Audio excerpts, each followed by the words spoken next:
अल्हम्दुलिल्लाहि रब्बिल आलमीन वल आक़िबतु लिल मुत्तक़ीन वस्सलातु वस्सलामु अला अफ़ज़लिल अंबियाइ वल मुरसलीन मुहम्मदिन व अला आलिहि व अस्हाबिहि व मन तबिअहुम बिइहसानिन इला यौमिद्दीन। सुब्हानक ला इल्म लना इल्ला मा अल्लमतना इन्नका अंतल अलीमुल हकीम। अल्लाहुम्मा सल्लि अला मुहम्मदिन व अला आलि मुहम्मदिन व बारिक व सल्लिम अलैहि। अज़ीज़ भाइयों, शमाइलुन नबी सल्लल्लाहु अलैहि वसल्लम इमाम तिरमिज़ी की बड़ी मशहूर किताब है। अल्हम्दुलिल्लाह एवरी मंडे इशा की नमाज के बाद उसका दर्स होता है और इसमें रसूल अकरम सल्लल्लाहु अलैहि वसल्लम की ज़ात के हवाले से आप सल्लल्लाहु अलैहि वसल्लम की सिफ़ात व ख़साइल और आपके फ़ज़ाइल का तज़किरा है। हमारा दर्स नबी अकरम सल्लल्लाहु अलैहि वसल्लम के बालों के मुतल्लक़, यानी आप सल्लल्लाहु अलैहि वसल्लम के बाल मुबारक कैसे थे उसके मुतल्लक़ हमारा दर्स जो है वो जारी है। आज जो हमने हदीस पढ़नी है इंशाअल्लाह ये इस किताब की 26 नंबर हदीस है, जिसमें इमाम तिरमिज़ी रहमतुल्लाह ताला अलैह फरमाते हैं, हद्दसना अहमद इब्न मनीअ क़ाल हद्दसना अबू क़ातान क़ाल हद्दसना शुअबतु अन अबी इसहाक़ अनिल बरा इब्न आज़िब क़ाल कान रसूलुल्लाहि सल्लल्लाहु अलैहि वसल्लम मरबूअन बईद मा बैनल मनखबैनि व कानत जुम्मतुहु तदरिबु शहमत उज़ुनैहि। हज़रत इमाम तिरमिज़ी फरमाते हैं कि हमें हदीस बयान की अहमद इब्न मनीअ ने, और वो कहते हैं कि हमें हदीस बयान की अबू क़ुतन ने। अबू क़ुतन कहते हैं कि हमें हदीस बयान की शोबा ने, और शोबा जो हैं वो अबू इसहाक़ से बयान करते हैं। अबू इसहाक़ ताबी हैं, वो बरा इब्न आज़िब नबी अकरम सल्लल्लाहु अलैहि वसल्लम के सहाबी से बयान करते हैं। क़ाल, उन्होंने इरशाद फरमाया, काना रसूलुल्लाह सल्लल्लाहु अलैहि वसल्लम मरबूआ, कि अल्लाह के नबी सल्लल्लाहु अलैहि वसल्लम का जो कद मुबारक था वो दरमियाना था। मरबूआ का मतलब होता है अरबी ज़बान में दरमियाना, लेकिन ऐसा दरमियाना के जिसमें लंबाई ज़्यादा थी, यानी अक़रब इला तूल, यानी लंबाई की तरफ वो ज़्यादा करीब था। एक होता है दरमियाना कद लेकिन ज़्यादा पस्त होता है, छोटा होता है, नहीं, अल्लाह के नबी सल्लल्लाहु अलैहि वसल्लम का कद मुबारक दरमियाना था। आपकी कामत दरमियानी थी लेकिन लंबाई की तरफ माइल थी, यानी नबी अकरम सल्लल्लाहु अलैहि वसल्लम अल्लाह की कुदरत से ये आपका मोजज़ा था कि अल्लाह के नबी सल्लल्लाहु अलैहि वसल्लम जब खड़े होते तो सबसे नुमाया नज़र आते। चाहे वहाँ पे लंबे कद के भी लोग होते तो वो भी अल्लाह के नबी सल्लल्लाहु अलैहि वसल्लम उनमें भी नुमाया ज़ाहिर नज़र आते। तो आपका एक तो ये है कि दरमियाने कद के थे, वहुआ इलतूल अक़रब, जिसमें लंबाई जो है वो करीब थी, लंबाई के करीब था आपका कद मुबारक। और दूसरी चीज़ बईद मा बैनल मनखबैन, ये हम पहले भी पढ़ के आए हैं हदीस कि अल्लाह के नबी सल्लल्लाहु अलैहि वसल्लम के ये जो शाने थे, ये जो आपके शोल्डर थे, ये काफ़ी चौड़े थे, काफ़ी बड़े थे। रसूलुल्लाह सल्लल्लाहु अलैहि वसल्लम के ये शान मुबारक जो है ये काफ़ी बड़े नज़र आते थे।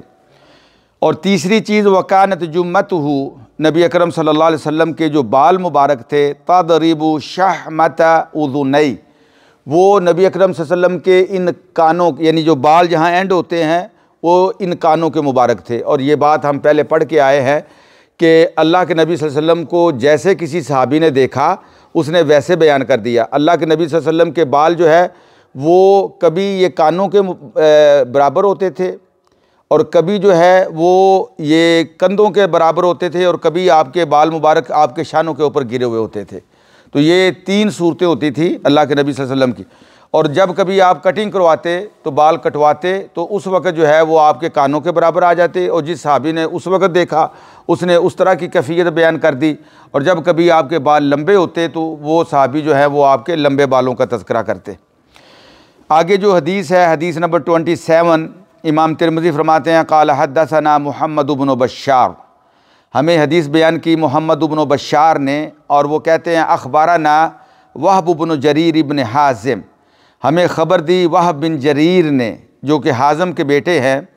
क़ाला, वो कहते हैं हद्दसनी अबी मुझे हदीस बयान की किसने?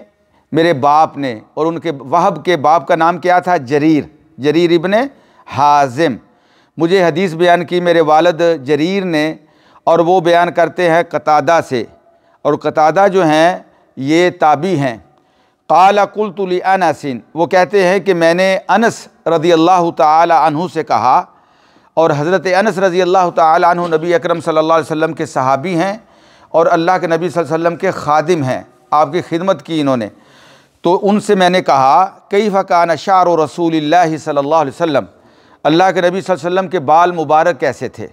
अल्लाह के नबी सल्लल्लाहु अलैहि वसल्लम के बाल मुबारक कैसे थे?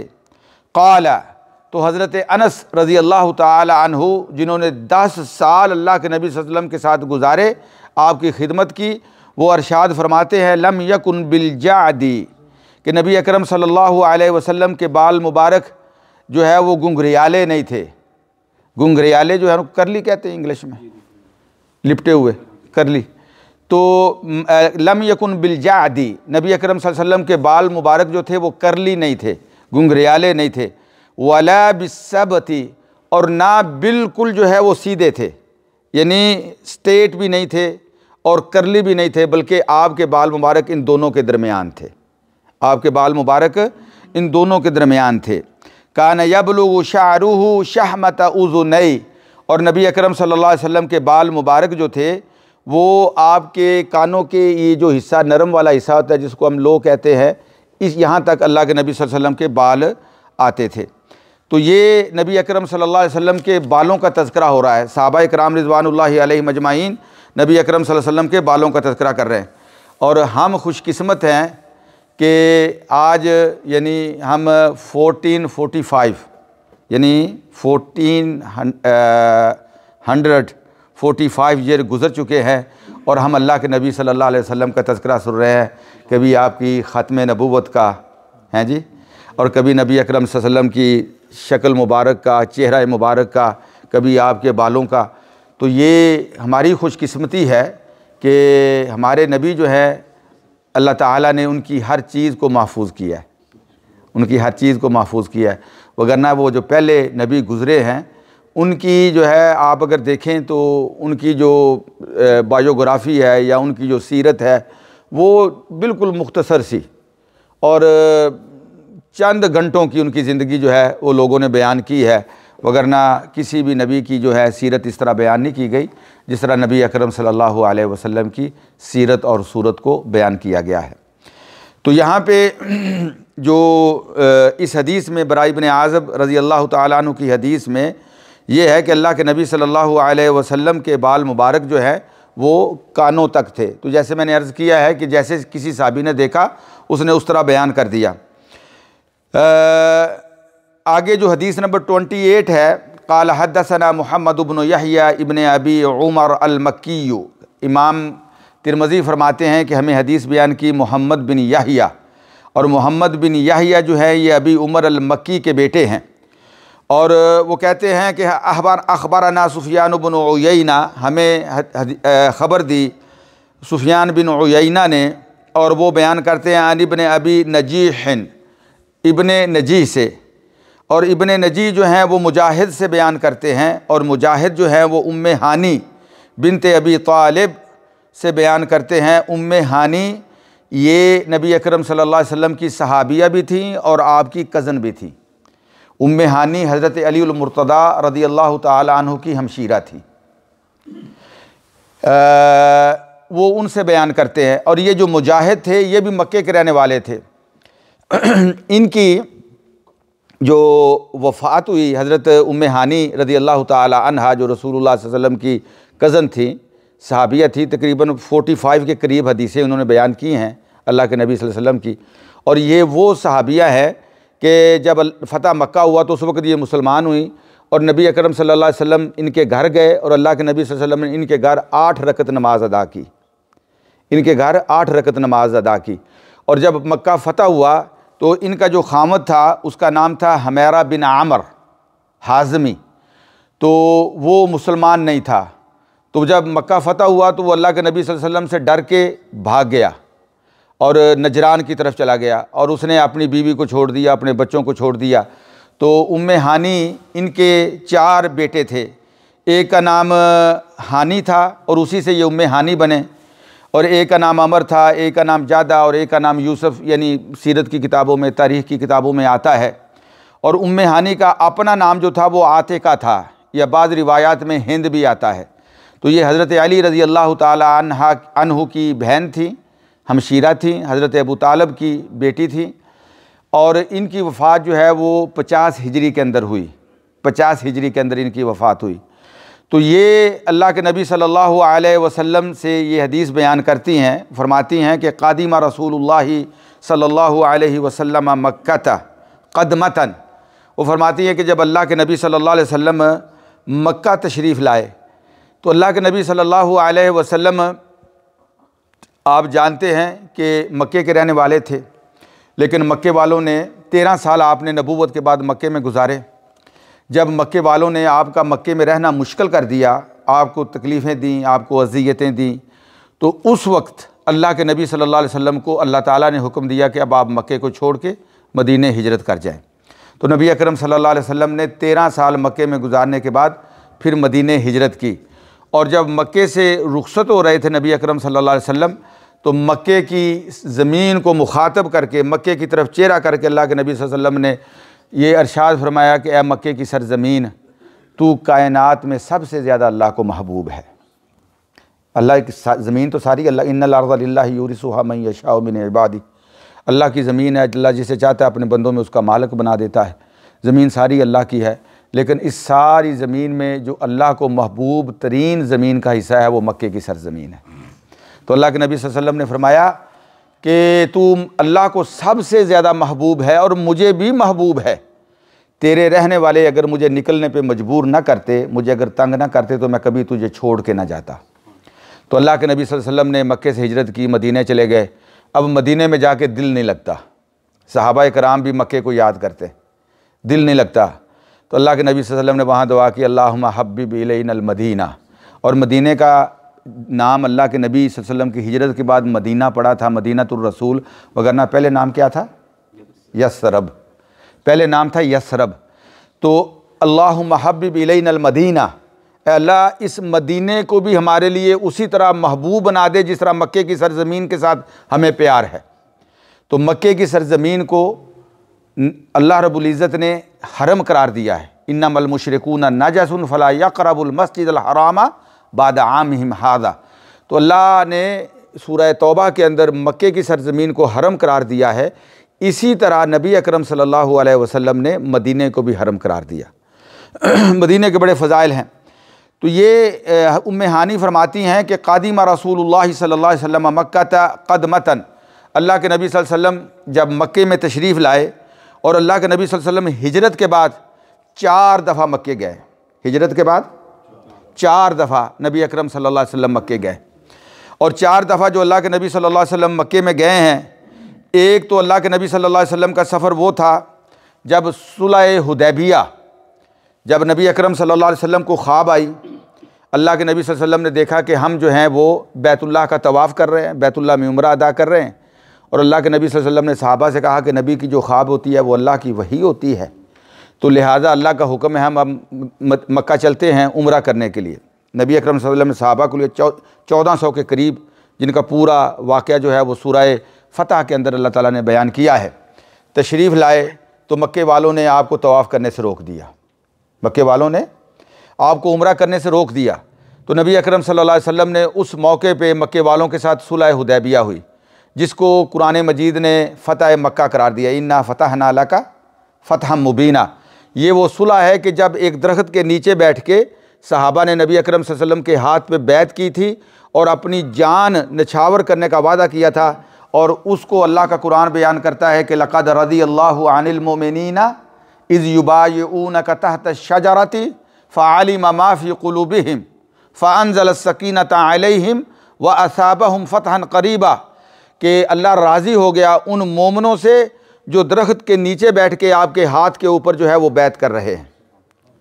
युबायिऊनका तहत शजरा फ़अलिम मा फ़ी क़ुलूबिहिम, और अल्लाह उनके दिलों को देख रहा था, जान रहा था कि उनके दिलों में ये था कि अब सब कुछ हमने कुर्बान कर देना है। तो वो सुलह हुदैबिया थी। तो सुलह हुदैबिया में एक शर्त ये भी तय हुई थी कि कहा गया था कि इस साल आप उम्रा नहीं कर सकते, अगले साल आप उम्रे के लिए आएँ। तो अल्लाह के नबी सल्लल्लाहु अलैहि वसल्लम उस साल आप वापस आ गए, आपने उम्रा नहीं किया, और दूसरे साल नबी अकरम सल्लल्लाहु अलैहि वसल्लम उम्रे के लिए तशरीफ़ ले गए। तो ये था हिजरत के बाद पहला सफ़र मक्के का। सुलह हुदैबिया के एक साल बाद नबी अकरम सल्लल्लाहु अलैहि वसल्लम ने मक्के का सफ़र किया। और इसी तरीके से नबी अकरम सल्लल्लाहु अलैहि वसल्लम फ़तह मक्का के मौके पर, जब मक्का फ़तह हुआ सन 8 हिजरी में रमज़ान की 17 तारीख़ को, तो नबी अकरम सल्लल्लाहु अलैहि वसल्लम फ़ातिह मक्का बनकर मक्के में दाखिल हुए। ये आपका दूसरा सफ़र था। फिर एक मरतबा नबी अकरम सल्लल्लाहु अलैहि वसल्लम सन 9 हिजरी में जाराना से जिहाद के लिए तशरीफ़ लाए। जाराना से आपने उम्रे का एहराम बांधा और जाराना से नबी अकरम सल्लल्लाहु अलैहि वसल्लम उम्रे की नीयत से, उस वक़्त आप मक्का जो है वो फ़तह हो चुका था, मुसलमानों के दायरा इख्तियार में था, मुसलमानों के कब्ज़े में था। और नबी अकरम सल्लल्लाहु अलैहि वसल्लम जाराना से जो है वो एहराम बांध के मक्का तशरीफ़ लाए और आपने उम्रा अदा किया। ये आपका तीसरा सफ़र था। और चौथा सफ़र जो था नबी अकरम सल्लल्लाहु अलैहि वसल्लम का मक्के का, वो कब था? जब अल्लाह के नबी सल्लल्लाहु अलैहि वसल्लम हज्जतुल विदा के मौके पे आखिरी हज करने के लिए तशरीफ़ लाए सन 10 हिजरी के अंदर। ये 4 सफ़र किए नबी अकरम सल्लल्लाहु अलैहि वसल्लम ने। और हज़रत उम्मे हानी रज़ी अल्लाह ताला अन्हा जो नबी अकरम सल्लल्लाहु अलैहि वसल्लम के सफ़र का जिक्र कर रही हैं, ये कब का सफ़र है? जब मक्का फ़तह हुआ था। जब मक्का फ़तह हुआ था तो वो फरमाती हैं कि अल्लाह के नबी सल्लल्लाहु अलैहि वसल्लम मक्के में तशरीफ़ लाए और मैंने देखा वाला हुआ अरबाउ गदाइर कि नबी अकरम सल्लल्लाहु अलैहि वसल्लम के बाल मुबारक जो थे वो 4 हिस्सों में तकसीम थे। आप उसको लिट कह लें, यानी बाल मुबारक जो पीछे थे वो 4 हिस्सों में 4 लिटें थी, गैसू कह लें, लिटें कह लें, या उसको जो है वो प्लेट्स कह लें इंग्लिश के अंदर। तो ये अल्लाह के नबी सल्लल्लाहु अलैहि वसल्लम के बाल मुबारक जो थे वो 4 जो है वो गुच्छों के अंदर, 4 जो है वो लिटों के अंदर, 4 गेसों के अंदर जो है वो तकसीम थे। अच्छा जी अब आगे जो हदीस है, हदीस नंबर 29, क़ाल हद्दसना सुवैदुन, इमाम तिरमिज़ी फरमाते हैं कि हमें हदीस बयान की सुवैद बिन नसर ने, और वो कहते हैं हमें हदीस बयान की अब्दुल्लाह इब्नुल मुबारक। ये अब्दुल्लाह इब्नुल मुबारक जो हैं ये इमाम बुखारी के भी उस्ताद हैं और ये इमाम तिरमिज़ी के भी दादा उस्ताद हैं। इमाम तिरमिज़ी के भी दादा उस्ताद हैं और ये बहुत बड़े मुहद्दिस हैं अब्दुल्लाह इब्न मुबारक।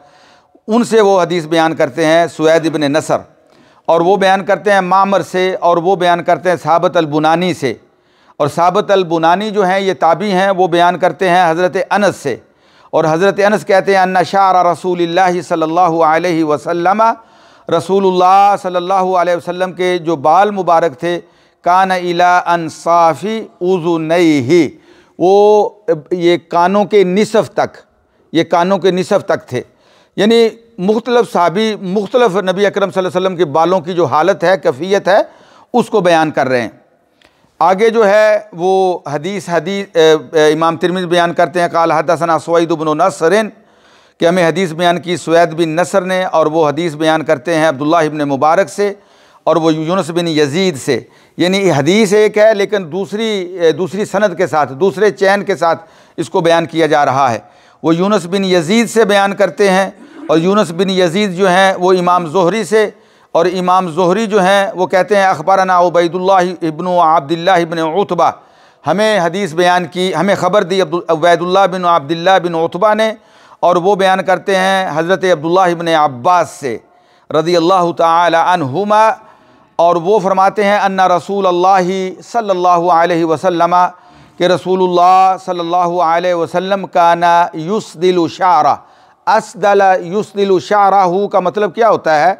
अस्दला युस्दिलु शारा का मतलब ये होता है कि बालों को लंबा छोड़ दिया जाए, बालों को पीछे करके लंबा छोड़ दिया जाए। तो नबी अकरम सल्लल्लाहु अलैहि वसल्लम अपने बालों को लटकाते थे, युस्दिलु शारा, अपने बालों को लटकाते थे।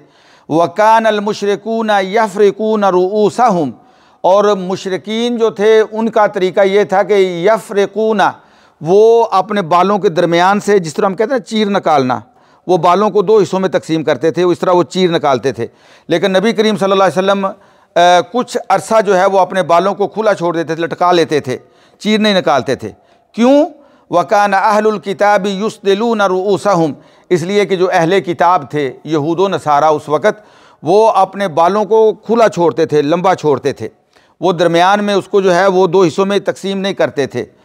और वकान युहिब्बु मुवाफ़क़त अहलिल किताबी फ़ी मा लम युअमर फ़ीही बिशैइन, कि नबी अकरम सल्लल्लाहु अलैहि वसल्लम जब तक अल्लाह का कोई हुक्म नहीं आता था उस वक़्त तक वो अमल करते जो अहले किताब करते थे। यानी अहले किताब जो थे उनका दीन बहरहाल कुछ ना कुछ अल्लाह की वही के ऊपर कायम था, यानी आसमानी किताबों के ऊपर कायम था। यहूदियों के पास तौरात थी और ईसाइयों के पास इंजील थी, तो नबियों को मानने वाले थे, तो उनका जो दीन था वो कुछ ना कुछ हिस्सा उसका अहले। और दूसरा, अल्लाह के नबी सल्लल्लाहु अलैहि वसल्लम मुशरिकीन को पसंद नहीं करते थे, मुशरिकीन को पसंद नहीं करते थे।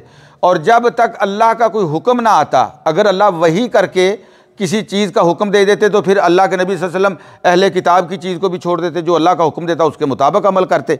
लेकिन अगर अल्लाह का हुक्म ना आता तो नबी अकरम सल्लल्लाहु अलैहि वसल्लम वो तरीका इख्तियार करते जो अहले किताब का होता था। तो इस बालों में सहाबी बयान कर रहे हैं कि अल्लाह के नबी सल्लल्लाहु अलैहि वसल्लम अपने बाल मुबारक जो हैं वो अहले किताब की तरह कुछ अर्सा खुला छोड़ते रहे। सुम्मा फर्रका रसूलुल्लाह सल्लल्लाहु अलैहि वसल्लम, फिर उसके बाद अल्लाह के नबी सल्लल्लाहु अलैहि वसल्लम ने बालों को दो हिस्सों में तकसीम करना शुरू कर दिया, बालों के दरमियान चीर निकालना शुरू कर दिया। क्यों? इसलिए कि अब अल्लाह की वही आ गई, अब अल्लाह की वही आ गई, और अल्लाह की वही आने के बाद नबी अकरम सल्लल्लाहु अलैहि वसल्लम ने अपने बालों को दो हिस्सों में तकसीम करना शुरू कर दिया। इमाम नववी रहमतुल्लाह ताला अलैह फरमाते हैं कि अब अल्लाह के नबी सल्लल्लाहु अलैहि वसल्लम की सुन्नत ये है कि बालों के दरमियान जो है वो चीर निकाला जाए, बालों के दरमियान में, सर के दरमियान में। ये अल्लाह के नबी सल्लल्लाहु अलैहि वसल्लम की सुन्नत मुबारक है, क्योंकि अल्लाह के नबी ने इसीलिए ये अमल किया था कि अल्लाह की वही आई होगी, वगरना आप तो पहले अहले किताब की तरह अपने बालों को लंबा छोड़ते थे, बाद में आपने जो है वो बालों को उसका चीर निकालना शुरू किया। तो इसका मतलब ये है कि अल्लाह की वही आई होगी, और अल्लाह की वही के मुताबिक अल्लाह के नबी सल्लल्लाहु अलैहि वसल्लम ने जो है अपने बालों को दो हिस्सों में तकसीम किया। आगे जो हदीस है, हदीस नंबर 31, क़ाल हद्दसना मोहम्मद इब्न बशार, इमाम तिरमिज़ी फरमाते हैं कि हमें हदीस बयान की मोहम्मद इब्न बशार ने, और वो कहते हैं कि हमें ख़बर दी अब्दुर्रहमान इब्न महदी ने, और वो बयान करते हैं इब्राहीम इब्न नाफ़े अल-मक्की से, और इब्राहीम अन-नाफ़े अल-मक्की जो हैं वो इब्न अबी नजी से बयान करते हैं, और वो मुजाहिद से, और मुजाहिद जो हैं वो उम्मे हानी से बयान करते हैं। और वही हदीस, क़ाल राइतु रसूलुल्लाह सल्लल्लाहु अलैहि वसल्लम ज़ा दफ़ाइर अर्बाइन, मैंने नबी अकरम सल्लल्लाहु अलैहि वसल्लम को देखा कि आपके बाल मुबारक जो है वो 4 गैसुओं के अंदर तकसीम थे, 4 लिटें थी अल्लाह के नबी सल्लल्लाहु अलैहि वसल्लम की, 4 प्लेट्स थी अल्लाह के नबी सल्लल्लाहु अलैहि वसल्लम की। मैंने अल्लाह के नबी सल्लल्लाहु अलैहि वसल्लम को ऐसे देखा।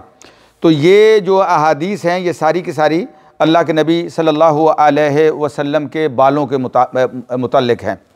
अब इसमें एक दो चीज़ें ज़रूरी हैं, फिर उसके बाद हमारा इंशाल्लाह ये चैप्टर मुकम्मल हो जाएगा, फिर उसके बाद हम नया चैप्टर शुरू करेंगे। उसमें एक चीज़ तो ये है कि अब सुन्नत क्या है, अब सुन्नत क्या है। सुन्नत क्या ये है कि इंसान नबी अकरम सल्लल्लाहु अलैहि वसल्लम ने लंबे बाल रखे थे तो हम भी उस तरह लंबे बाल रखें। हाँ, अगर एक बंदा इस तरह बाल लंबे रख सकता है तो वो रखे, ठीक है, वो रखे। लेकिन अल्लाह के नबी सल्लल्लाहु अलैहि वसल्लम के ज़माने में आम तौर पे उस वक़्त जो लोग थे ना, उनका तरीका ये था कि सारे के सारे लोग ही लंबे बाल रखते थे। इलाके का जो एक तरीका होता है, आम तौर पे जो लोगों का एक रवाज होता है, उसमें यह था कि दाढ़ियाँ भी सब की होती थी, दाढ़ियाँ भी सब की होती थी और बाल भी लंबे होते थे। और नबी अकरम सल्लल्लाहु अलैहि वसल्लम ने दाढ़ी के मतलब हुक्म ये दिया, दाढ़ी के मतलब ये हुक्म दिया कि अमरानी रब्बी, कि मेरे रब ने मुझे हुक्म दिया है बिइफ़ाइल लुहा व कस्सिश शवारिब, मेरे अल्लाह ने मुझे हुक्म दिया है कि मैं दाढ़ी को लंबा करूं और ये जो मूछें हैं ना इनको कटवाऊं, मेरे अल्लाह का ये हुक्म है। और अल्लाह के नबी सल्लल्लाहु अलैहि वसल्लम ने ये कब हुक्म दिया? अल्लाह के नबी सल्लल्लाहु अलैहि वसल्लम ने उस वक़्त हुक्म दिया जब फ़ारस से, जो आज का ईरान है, वहाँ जो था ना किसरा का एक वफ़द आया, एक डेलीगेशन आया अल्लाह के नबी सल्लल्लाहु अलैहि वसल्लम के पास डायलॉग करने के लिए, बात करने के लिए मदीना में। तो उनकी दाढ़ियाँ नहीं थी, बड़ी बड़ी मूछें थी, दाढ़ियाँ नहीं थी, दाढ़ी बिल्कुल उन्होंने शेव की हुई थी। तो अल्लाह के नबी सल्लल्लाहु अलैहि वसल्लम के पास आए तो अल्लाह के नबी सल्लल्लाहु अलैहि वसल्लम ने जब उनको देखा तो अपना चेहरा फेर लिया। तो उन्होंने कहा कि आपने ये क्या किया है, चेहरा क्यों फेर लिया है? कहा कि मुझे तुम्हारी शक्लें अच्छी नहीं लगी, तुम्हारी ये शक्ल मुझे अच्छी नहीं लगी। तो उन्होंने कहा कि ये शक्ल बनाने का हमें हमारे रब ने हुक्म दिया है। और वो अपना रब किसको कहते थे? किसरा को, जो हमारा बादशाह है उसको वो रब कहते थे। उसने हमें हुक्म दिया है और इसलिए हमने दाढ़ियाँ अपनी जो है वो शेव की हुई है। तो नबी अकरम सल्लल्लाहु अलैहि वसल्लम ने उस मौके पे ये इरशाद फरमाया था, अमरानी रब्बी बिइफ़ाइल लुहा, कि मेरे रब ने मुझे हुक्म दिया है कि मैं दाढ़ी को लंबा करूं। तुम्हारे रब ने तुम्हें हुक्म दिया है कि तुम मूछें बड़ी करो और मेरे रब ने हुक्म दिया है कि मैं मूछें जो है वो कटवाऊं। कटवाने का, कस का मतलब होता है कटवाना, कटवाने का हुक्म दिया है मेरे रब ने मुझे। तो ये अल्लाह के नबी सल्लल्लाहु अलैहि वसल्लम का हुक्म है। लेकिन बालों के मुतल्लक अल्लाह के नबी सल्लल्लाहु अलैहि वसल्लम की कोई हदीस ऐसे नहीं है कि आपने अपनी उम्मत को कहा हो कि आप जो है वो बाल भी इस तरह लंबे करें। अल्लाह के नबी सल्लल्लाहु अलैहि वसल्लम का तरीका ये था कि उस वक़्त आम लोगों के बाल लंबे होते थे, अल्लाह के नबी सल्लल्लाहु अलैहि वसल्लम ने बाल लंबे रखे। लेकिन अगर कोई बंदा लंबे रखना चाहे तो लंबे रख सकता है, अगर उसको छोटा करना चाहे, कटवाना चाहे तो कटवा सकता है। एक और हदीस में आता है, एक छोटा सा बच्चा था, बाप ने उसको उठाया हुआ है और उस बच्चे के बाल कैसे थे, आधे कटे हुए थे और आधे जो है वो छोड़े हुए थे। ठीक है, तो नबी अकरम सल्लल्लाहु अलैहि वसल्लम ने फरमाया कि इस बच्चे को ये तुमने क्या किया है, कैसे कटिंग करवाई है? तो उसके बाप ने कहा जी बस मैंने ऐसे ही कटिंग करवाई है। फरमाया नहीं, अगर या तो इसके पूरे बाल लंबे छोड़ो, पूरे बाल होने चाहिए सर के और उनको बराबर कटवाना चाहिए, और या फिर ये है कि सारे बाल जो है उसको कटवाओ, तुमने आधे छोड़े हुए हैं आधे। आजकल तो ये फैशन बन गया ना, हैं जी, ये बालों के स्टाइल और बालों के ऊपर जो है वो क्या कुछ बनाया जाता है, हैं जी। तो उसमें पैरवी किसकी की जाती है? कभी किसी फुटबॉलर की, हैं जी, कभी किसी फिल्मी एक्टर की, जो या अल्लाह माफ़ करे किसी और इस तरह के जिसको वो कहते हैं कि सेलेब्रिटी, हैं जी, तो उसकी पैरवी की जाती है, उसको सामने रख के, हैं जी, दाढ़ी के डिज़ाइन बनाए जाते हैं और सर के डिज़ाइन बनाए जाते हैं। हम नबी करीम सल्लल्लाहु अलैहि वसल्लम की उम्मत हैं, हमें चाहिए कि हमने अगर डिज़ाइन बनाना है अपने चेहरे का तो उस तरह का बनाए जिस तरह रसूलुल्लाह सल्लल्लाहु अलैहि वसल्लम की शक्ल मुबारक थी। ये हमारे सामने ये सारी चीज़ें हैं, ठीक है ना। और इंशाअल्लाह अगर हमारा चेहरा, हमारा हुलिया अल्लाह के नबी सल्लल्लाहु अलैहि वसल्लम की तरह होगा तो इंशाअल्लाह कल क़यामत के दिन अल्लाह के नबी सल्लल्लाहु अलैहि वसल्लम सीने से लगाएंगे, हैं जी, हौज़े कौसर पे बुलाएंगे, शफ़ाअत फरमाएंगे। लेकिन अगर हमने इन लोगों से मोहब्बत की तो फिर इन लोगों के साथ ही जाना होगा, क्योंकि नबी अकरम सल्लल्लाहु अलैहि वसल्लम ने फरमाया मन तशब्बह बिक़ौमिन फ़हुव मिनहुम, जो जिस कौम की मुशाबत इख्तियार करता है ना वो उसी में से होता है। जो मदीने वाले की मुशाबत इख्तियार करेगा वो मदीने वाले के साथ होगा, और जो इन लोगों की मुशाबत इख्तियार करेगा वो इन लोगों के साथ होगा। ऐ काश के नौजवानों को ये बात समझ आ जाए, हैं जी, नौजवान समझ जाएं, तो नौजवानों को ये बात समझ आ जाए। और ख़ास तौर पे आजकल जो है ना एक और मसला बड़ा चला हुआ है हमारे नौजवानों में, कोई फ़र्क नहीं रह गया औरतों में और मर्दों में, हैं जी। अगर किसी ने बाल बड़े रखे हुए हैं तो वो उस तरह की पोनियाँ कर रहा होता है जिस तरह औरतें करती हैं, या उस तरह की अल्लाह माफ़ करे पता नहीं अपनी बीवी से लेके आता है या बहन से लेके आता है या कहाँ से लेके आता है, उस तरह के उन्होंने लगाए होते हैं जिस तरह औरतों ने अपने बाल रखे होते हैं। नहीं, नबी अकरम सल्लल्लाहु अलैहि वसल्लम ने फरमाया लाना रसूलुल्लाह सल्लल्लाहु अलैहि वसल्लम अल मुतशब्बिहीन मिनर रिजाल बिन निसा, अल्लाह की लानत हो उस मर्द के ऊपर जो औरतों की मुशाबत इख्तियार करता है। आपने देखा है नौजवानों ने कानों के अंदर डाले होते हैं, हैं जी, यहाँ तक कानों में डाले हुए हैं। अब तो नाउज़ बिल्लाहि मिन ज़ालिक, अब तो नाक के अंदर डालना शुरू कर दिया, हैं जी। और हमारे मुसलमान हैं, वो कहते हैं जी नाम उसका पूछो तो नाम क्या है मुसलमानों जैसा, हैं जी, नान क्या है अदनान, नान क्या है मुसलमानों जैसा नाम है। लेकिन हालत देखो तो हालत देखने से पता नहीं चलता ये मुसलमान है या कौन है। अल्लाह के नबी सल्लल्लाहु अलैहि वसल्लम ने लानत की है, अल्लाह की लानत है उस बंदे पर जो मर्द होते हुए औरतों की मुशाबत इख्तियार करता है। तो ये मसला था, इसकी वजाहत करनी ज़रूरी थी। नबी अकरम सल्लल्लाहु अलैहि वसल्लम ने फरमाया कि अगर कोई बंदा सर के बाल रखता है और उसे चाहिए कि वो सर के बालों की रिस्पेक्ट करे, मन कान लहू शाअरुन फलयुक्रिमहु, उसकी रिस्पेक्ट करे। आगे आएगा, जो आगे वाला बाब है ना वो आएगा कि रसूलुल्लाह सल्लल्लाहु अलैहि वसल्लम का जो बालों में कंघी मुबारक करते थे, हैं जी, अरबी ज़बान में उसको कहते हैं तरज्जुल, कि कंघी मुबारक करना। तो उसकी वो जो है ना वो रिस्पेक्ट करे, बालों की साफ़ सुथरा रखे, उनकी जो है ना वो रिस्पेक्ट करे, ऐसे नहीं कि उसको ऐसे खुला छोड़ दे। ये तरीका जो है ये तरीका ठीक नहीं है। और ये ओपन है मसला, अगर कोई बाल लंबे रखना चाहे तब भी, अगर छोटे रखना चाहे तब भी। लेकिन ये है कि बाल अगर रखे हैं, कटवाए हैं तो सारे सर के कटवाए, ये नहीं है कि यहाँ से यहाँ तक कटवा लिए जाएँ, ऊपर छोड़ दिए जाएँ जैसे, या यहाँ सारे कटवा के पीछे जो है वो लंबे आजकल वो एक पोनी सी बना के छोड़ देते हैं। ये सारे तरीके जो हैं ये मुसलमानों के नहीं हैं, ये मुसलमानों के तरीके नहीं हैं। अल्लाह ताला नबी अकरम सल्लल्लाहु अलैहि वसल्लम की हकीकी मानों में मोहब्बत भी नसीब फरमाए और आपकी पैरवी और इत्तिबा भी नसीब फरमाए। जज़ाकुमुल्लाहु खैरन व बारकल्लाहु फ़ीकुम। इंशाअल्लाह नेक्स्ट वीक जो है वो अल्लाह के नबी सल्लल्लाहु अलैहि वसल्लम के कंघी मुबारक के मुतल्लिक़, यानी अल्लाह के रसूल सल्लल्लाहु अलैहि वसल्लम कंघी कैसे फरमाते थे, इसके बारे में इंशाअल्लाह होगा। कोई सवाल हो किसी भाई का? आज कोई सख्त बात तो नहीं हो गई? मैं माशाल्लाह ऐसा कोई नौजवान तो यहाँ बैठा ही नहीं, हैं जी।